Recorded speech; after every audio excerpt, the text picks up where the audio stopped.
Hello friends, कक्षा 10वीं के इस वीडियो में आप सभी का स्वागत है। आज हम प्रश्नावली 6.5 का भाग 3 वाला वीडियो लेकर आए हैं। इसके पहले मैंने पार्ट 1 और पार्ट 2 दो वीडियो बना चुका है इस प्रश्नावली के। उस दोनों वीडियो में हमने प्रश्न नंबर 1 से लेके प्रश्न नंबर 7 तक के सभी प्रश्नों को हल किए हैं। अब इस वीडियो में हम प्रश्न नंबर 8 से लेके आगे प्रश्नों को हल करेंगे। इसमें मैं एक चीज़ आप लोगों को बता दे रहा हूँ कि इस प्रश्नावली में आप लोग प्रश्न नंबर 1, प्रश्न नंबर 4, 5, 6 और प्रश्न नंबर 9, 10, 12 और इस तरफ से प्रश्न नंबर 17 इसे आप अच्छे से तैयार कर लें। इसके अलावा इस प्रश्नावली से कोई भी क्वेश्चन आईएमपी नहीं है, फिर भी मैं इस प्रश्नावली के सभी क्वेश्चन को हल करा रहा हूँ। तो इस वीडियो में हम पहले प्रश्न नंबर 8 देखते हैं। तो आइए इस वीडियो को शुरू करते हैं। वीडियो को शुरू करने से पहले आप चैनल को सब्सक्राइब कर लीजिए, साथ ही बेल आइकन को प्रेस कर दीजिए, जिससे हर वीडियो की नोटिफिकेशन आप तक पहुंच जाएगी। तो चलिए बिना किसी देरी के इस वीडियो को शुरू।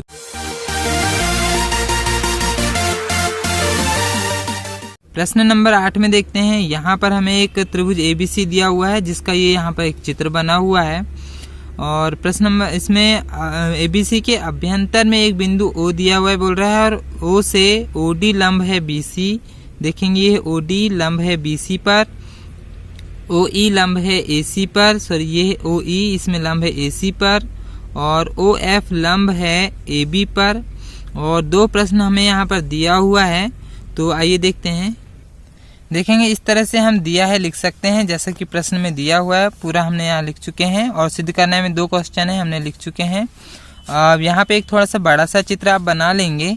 इस प्रश्न में जो पहला वाला प्रश्न है उसमें देखेंगे OA है, यहाँ पर O और A को तो मिलाया ही नहीं है, OB है, OC है, इनको हमने मिलाया नहीं है और प्रश्न बुक में भी नहीं दिया है।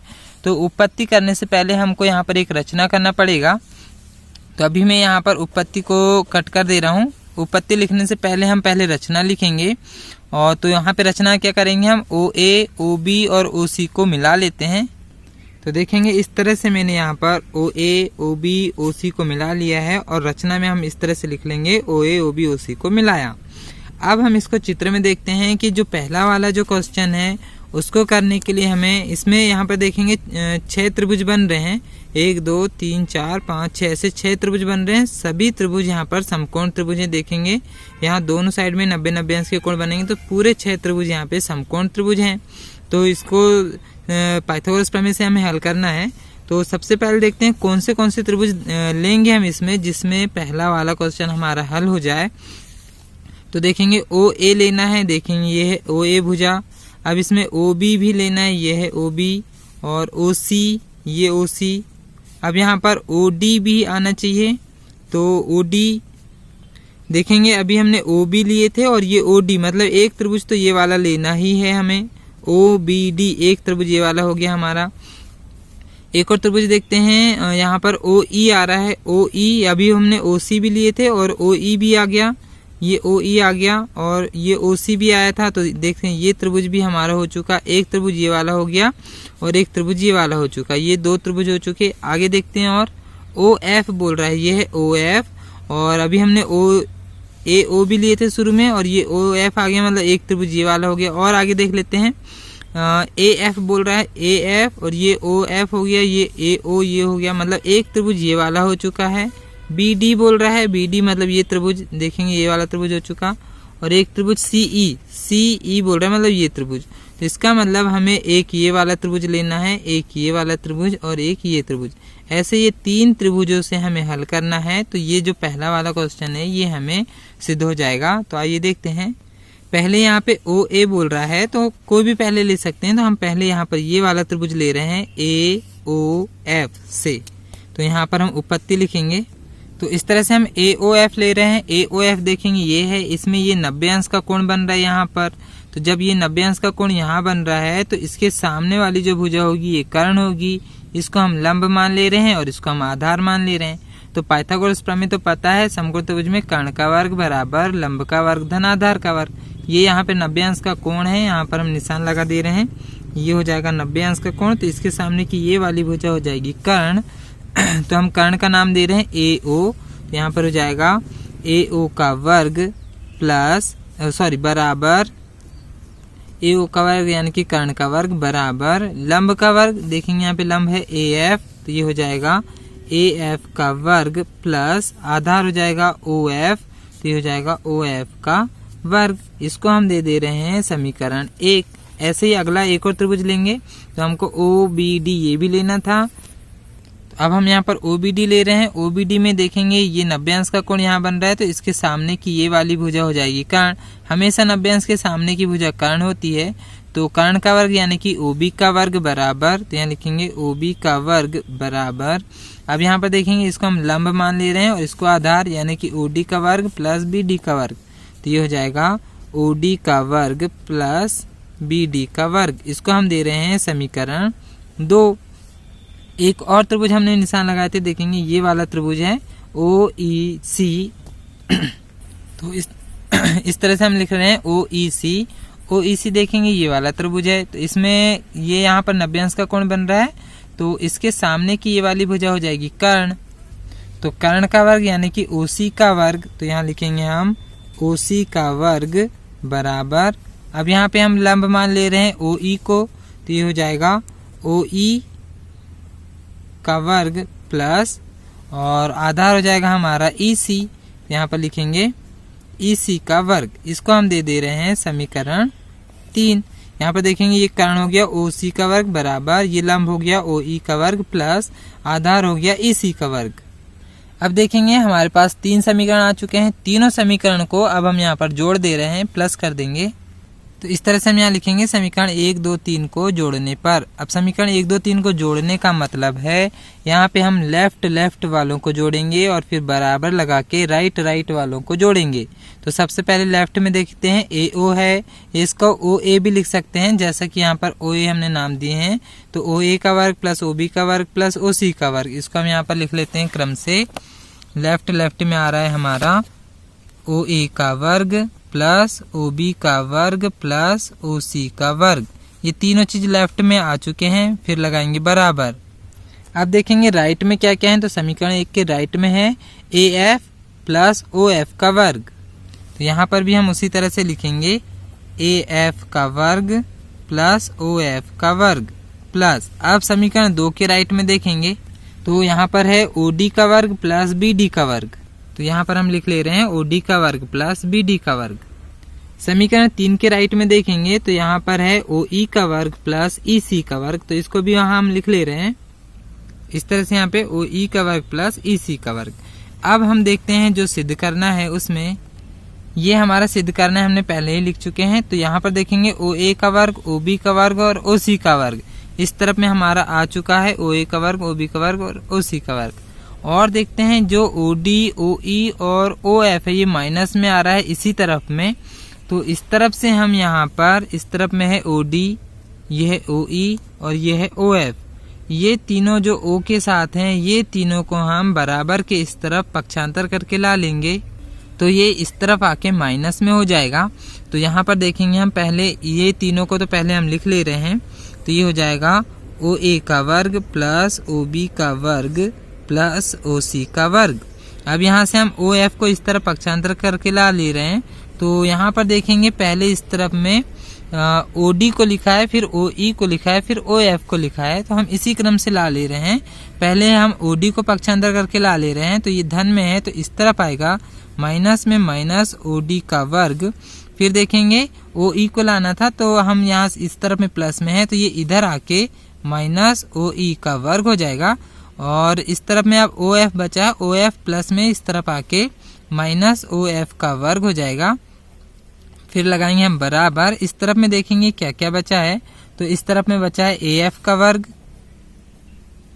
प्लस और बचा है देखेंगे यहाँ पर BD का वर्ग, तो यहाँ लिख ले रहे हैं BD का वर्ग प्लस अब यहाँ पर EC का वर्ग बचा है, देखेंगे इस तरफ में भी EC, यहाँ पर CE नाम है तो आगे पीछे कर सकते हैं, तो यहाँ पर EC अभी हम बाद में इसको जमा लेंगे, अभी हम EC ही लिख ले रहे हैं। तो यहाँ पर देखेंगे ये पहला वाला क्वेश्चन हमारा सिद्ध हो चुका है, तो ये पहला क्वेश्चन हमारा हो चुका। अब हम सेकेंड वाला देखते हैं। अब आप यहाँ पर सेकेंड नंबर डालेंगे और फिर हम इसको सिद्ध करना है, हमें क्या करना है वो देखते हैं। तो देखेंगे यहाँ पर ए एफ, तो ये है ए एफ, और बी डी बोल रहा है तो देखेंगे ये है बी डी, और सी ई बोल रहा है मतलब ये वाला। अब यहाँ पे ए एफ सी डी और बी एफ, सॉरी यहाँ पर ए ई सी डी और बी एफ इनको देखना है। तो ये है ए ई और सी डी, ये हो गया सी डी, और बी एफ मतलब ये। तो देखेंगे सारे त्रिभुज आ गए, यहाँ पे सभी त्रिभुज आ चुके हैं। तो लेकिन यहाँ पे दो दो करके हमको त्रिभुज लेना पड़ेगा। तो हम यहाँ पर देखते हैं सबसे पहले हम ये दो से शुरुआत कर ले रहे हैं। ये दो त्रिभुजों को साथ में लेंगे, फिर ये दो त्रिभुजों को साथ में लेंगे, और फिर ये दो त्रिभुजों को साथ में लेंगे। सबसे पहले हम स्टार्ट ये वाले त्रिभुज से कर रहे हैं, ओ बी डी से। तो हम यहाँ लिखेंगे त्रिभुज, इस तरह से हम लिखेंगे ओ बी डी। तो अब इसको हम चित्र में देख रहे हैं, ये आ गया ओ बी डी, ये है 90 अंश का कोण, तो ये हो जाएगा कर्ण। तो सिर्फ वही पाइथागोरस प्रमेय लगाएंगे हम, ओ बी का वर्ग बराबर ओ डी का वर्ग प्लस बी डी का वर्ग, यानी कर्ण का वर्ग बराबर लंब का वर्ग धन आधार का वर्ग। तो यहाँ पर हो जाएगा ओ बी का वर्ग बराबर ओ डी का वर्ग प्लस बी डी का वर्ग। ये हो गया हमारा समीकरण एक। इसी के साथ वाला अभी मैंने बताया था, यहाँ पर हमको ये वाला त्रिभुज लेना है, तो ओ डी सी ऐसा भी नाम दे सकते हैं हम। तो यहाँ पर हम लिख ले रहे हैं त्रिभुज ओ डी सी से। तो यहाँ पे भी वही कर्ण का वर्ग बराबर लंब का वर्ग, जो पाइथागोरस प्रमेय वो लगेगा। तो देखेंगे ये 90 अंश का कोण है, तो ये हो जाएगा कर्ण, यानी कि ओ सी का वर्ग बराबर ओ डी का वर्ग प्लस डी सी का वर्ग। तो यहाँ पर हम लिख ले रहे हैं ओ सी का वर्ग बराबर ओ डी का वर्ग प्लस डी सी या सी डी जैसा भी नाम देना चाहें, सी डी का वर्ग आ जाएगा। इसको दे रहे हैं हम समीकरण 2। अब हम समीकरण 1 और समीकरण 2 को घटा देते हैं यहाँ पे। तो हम यहाँ लिखेंगे, तो समीकरण 1 और 2 को घटाने पर लिखेंगे, मतलब लेफ्ट वालों को घटाएंगे, यानी कि ओ बी का वर्ग में से ओ सी के वर्ग को घटाएंगे, फिर बराबर लगाएंगे और इस तरफ में से इसको घटाएंगे। तो यहाँ लिखेंगे ओ डी का वर्ग प्लस बी डी का वर्ग, इसमें से घटाएंगे ये दोनों को। तो जब घटाएंगे तो दोनों के चिन्ह यहाँ पर बदल जाएंगे, घटाने की वजह से यहाँ पर भी ऋण और यहाँ पर भी ऋण हो जाएगा। मैं यहाँ थोड़ा शॉर्ट में कर रहा हूँ, तो ये हो जाएगा ऋण ओ डी का वर्ग ऋण सी डी का वर्ग। घटाने के कारण यहाँ के दोनों के चिन्ह यहाँ पर बदल जाएंगे, दोनों जगह माइनस माइनस आ जाएगा। इसको हम दे रहे हैं अभी समीकरण 3। हमें अब यहाँ से समीकरण 3 को बस याद रखना है। अब इसी तरह से ये क्वेश्चन थोड़ा सा और बड़ा होते जाएगा। अब अभी हमने 2 त्रिभुज लिए थे, अब नेक्स्ट और 2 त्रिभुज लेना है। तो अब हम ये 2 त्रिभुज लेकर हल करेंगे, तो सेम उसी टाइप से एक नया समीकरण मिलेगा हमें। तो पहले हम ले रहे हैं ओ ई सी से, तो हम यहाँ लिखेंगे त्रिभुज ओ ई सी से। तो यहाँ पर देखेंगे ओ ई सी में ये है 90 अंश का कोण, तो इसके सामने का ये हो जाएगा कर्ण। तो कर्ण का वर्ग यानी कि ओ सी का वर्ग बराबर ओ ई का वर्ग धन ई सी का वर्ग। तो हम यहाँ पर लिखेंगे ओ सी का वर्ग बराबर ओ ई का वर्ग धन सी ई या ई सी आगे पीछे लिख सकते हैं। ये हो जाएगा हमारा समीकरण 4। अब हम एक और त्रिभुज ले रहे हैं, अगला इसी के साथ वाला देखेंगे। इसके साथ का हम ये वाला त्रिभुज लेंगे ओ ई ए से, यहाँ लिखेंगे ओ ई ए से। तो सेम ऐसे ही यहाँ पर भी कर्ण का वर्ग। तो यहाँ पर देखेंगे ये यहाँ पे 90 अंश का कोण है, तो इसके सामने का ये कर्ण हो जाएगा। तो ओ ए का वर्ग बराबर ओ ई का वर्ग धन ई ए का वर्ग। यह यहाँ पर ए ई नाम दिया है, तो उसी तरह से हम यहाँ पर नाम देंगे। तो ये हो जाएगा ओ ए का वर्ग बराबर ओ ई का वर्ग धन ए ई का वर्ग। इसको हम दे रहे हैं समीकरण 5। अब 4 और 5 को घटा देंगे हम, तो यहाँ पर लिखेंगे समीकरण 4 व 5 को घटाने पर, यानी कि लेफ्ट वालों को घटाएंगे, इसको लिखेंगे ओ सी का वर्ग प्लस माइनस लिखेंगे ओ सी का वर्ग माइनस ओ ए का वर्ग। ये माइनस का चिन्ह है, यहाँ पे माइनस लिखेंगे, दोनों को घटाना है बराबर।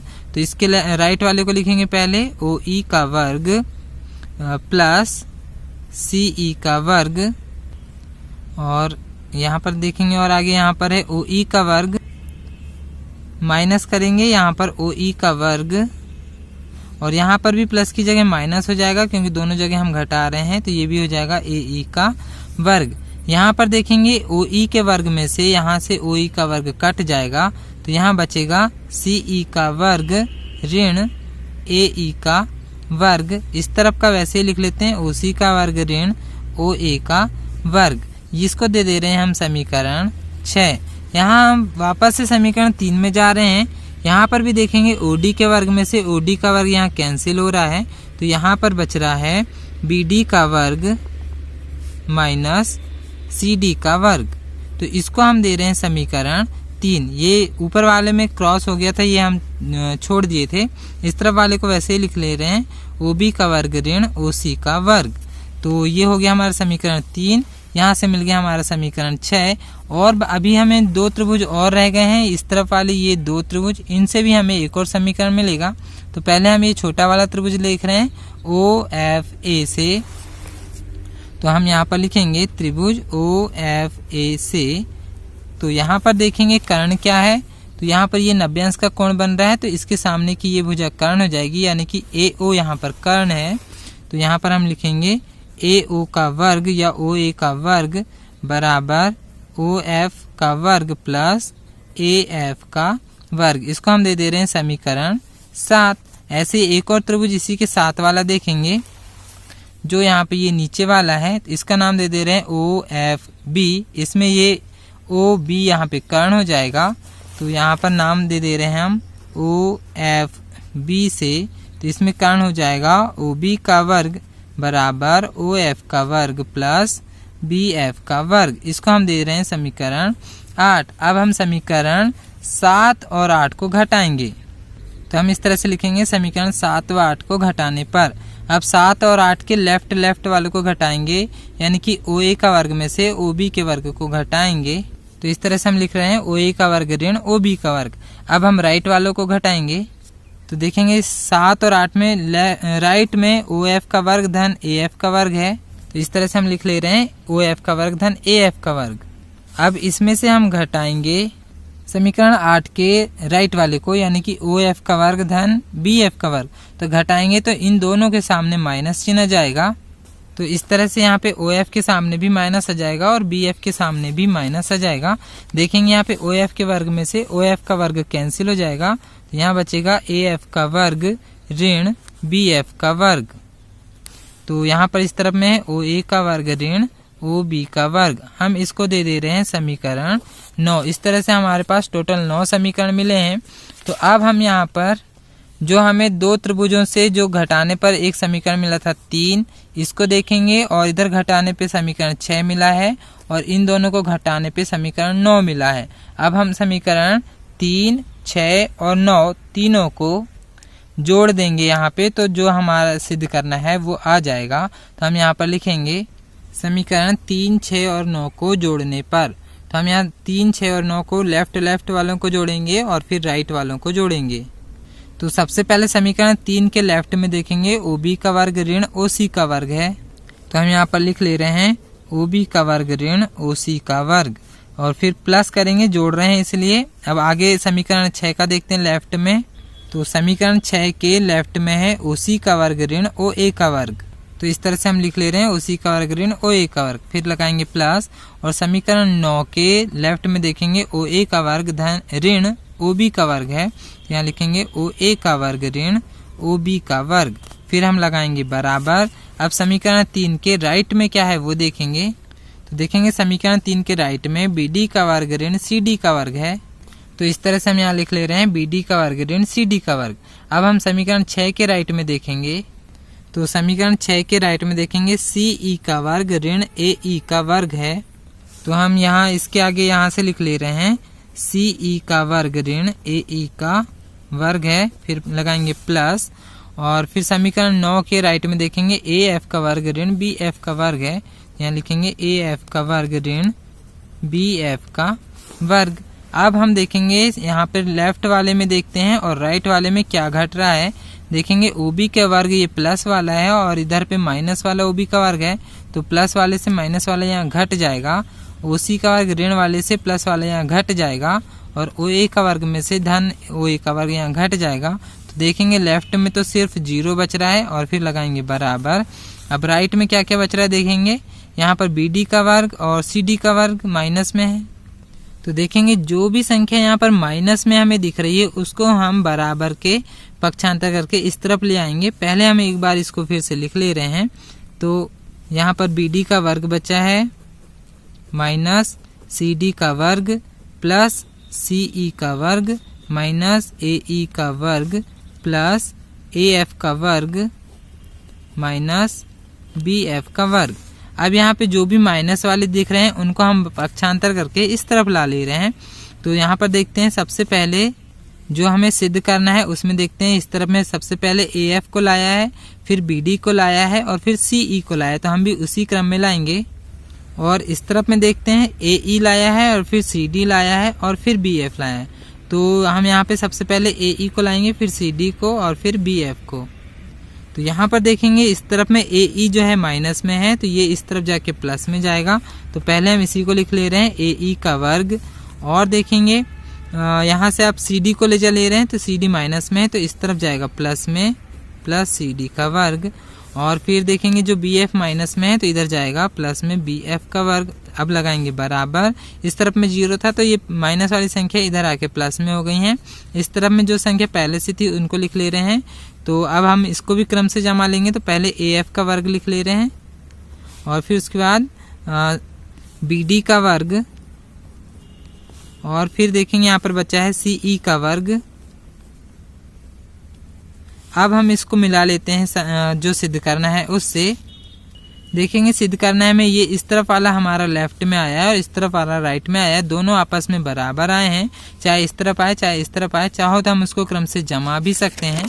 तो देखेंगे ये हमारा इस तरफ का इधर आ गया, इधर का इस तरफ में आया है। बाकी क्वेश्चन हमारा सही आया है तो ये हमारा यहीं पर सिद्ध हो चुका है। तो ये क्वेश्चन यहाँ समाप्त हो चुका है। नेक्स्ट क्वेश्चन देखते हैं।